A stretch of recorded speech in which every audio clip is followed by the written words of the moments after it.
Hi friends, welcome to ತನು ಸ್ವಯಂ ಅಡುಗೆ. ಇವತ್ತಿನ ನೋಡಿ ಒಂದು ಸೂಪರ್ ಟೇಸ್ಟಿಯಾಗಿರುವಂಥ ಸಿಂಪಲ್ಲಾಗಿ ಮಾಡ್ಬೋದಾದಂಥ ತವಾ ಫ್ರೈ ಯಾವ ರೀತಿ ಮಾಡೋದಂತ ತೋರಿಸಿದ್ದೀನಿ. ನಾನಿಲ್ಲಿ 2 ಮೀನನ್ನು ಇಟ್ಕೊಂಡಿದ್ದೀನಿ. ಜಸ್ಟ್ 2 ಮೀನಿಂದ ಮಾಡ್ಕೊಳ್ತಾ ಇದ್ದೀನಿ.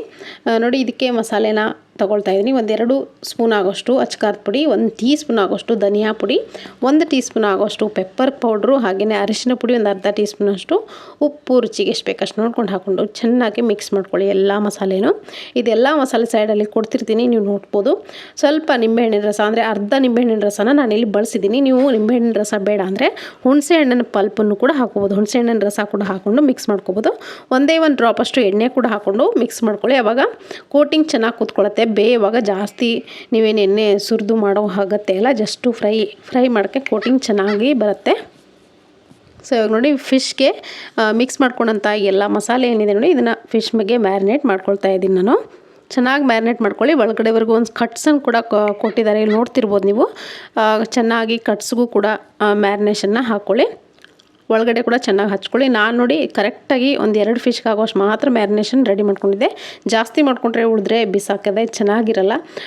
ನೋಡಿ, ಈ ಥರ ಮ್ಯಾರಿನೇಟ್ ಮಾಡ್ಕೊಂಡು ಒಂದು 15 ನಿಮಿಷ ಬಿಡ್ತೀನಿ.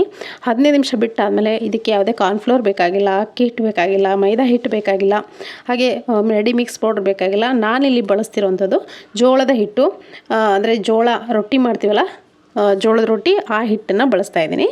ಒಂದ್ಸರಿ ಇನ್ನೂ ಯಾರಾದರೂ ಇದನ್ನು ಟ್ರೈ ಮಾಡಿಲ್ಲ ಅಂದರೆ, ಜೋಳದ ಹಿಟ್ಟು ಹಚ್ಚಿ ನೀವು ಫ್ರೈ ಮಾಡೋದನ್ನು ಟ್ರೈ ಮಾಡಿಲ್ಲ ಅಂದರೆ ಖಂಡಿತ ಒಂದ್ಸರಿ ಮಾಡಿ ನೋಡಿ. ತುಂಬ ಚೆನ್ನಾಗಿರುತ್ತೆ ಟೇಸ್ಟು, ತುಂಬ ಕ್ರಿಸ್ಪಿಯಾಗಿ ಫ್ರೈ ಆಗುತ್ತೆ. ಇವಾಗ ನೋಡಿ, ಈ ಥರ ಜೋಳದ ಹಿಟ್ಟನ್ನು ಈ ಥರ ಒಂದು ಕೋಟಿಂಗ್ ಬರೋವರೆಗೂ ಡಿಪ್ ಮಾಡ್ಕೊಳ್ತಾ ಇದ್ದೀನಿ. ಅದ್ರ ಮೇಲ್ಗಡೆ, ಹಿಟ್ಟಿನ ಮೇಲ್ಗಡೆ ಮಾಡಿ ಉಳ್ಕೊಂಡಂಥ ಹಿಟ್ಟೇನಿರುತ್ತೆ ಅದನ್ನು ಮತ್ತೆ ಬಳಸಬೇಡಿ. ಇವಾಗ ನೋಡಿ, ಚೆನ್ನಾಗಿ ಕೋಟಿಂಗ್ ಬಂದಿದೆ. ತವೆ ಕೂಡ ಕಾಯಕ್ಕಿಟ್ಟಿದ್ದೀನಿ.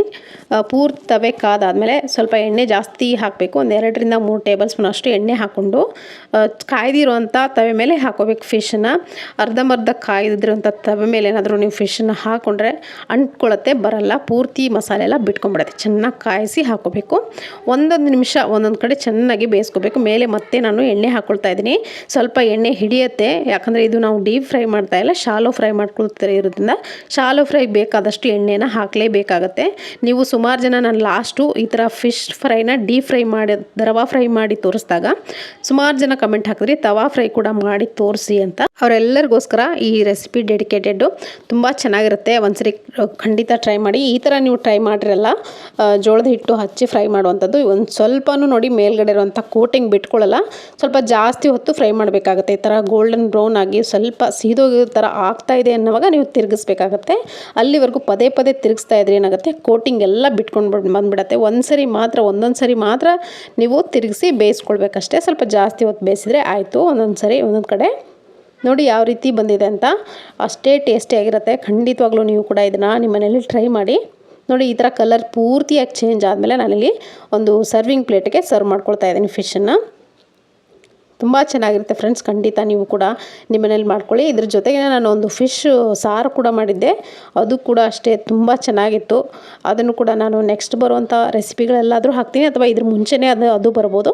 ಯಾವ್ದು ಬರುತ್ತೋ ಅದನ್ನು ನೋಡಿ ನೀವು ಕೂಡ ನಿಮ್ಮ ಮನೇಲಿ ಮಾಡ್ಕೊಳ್ಳಿ.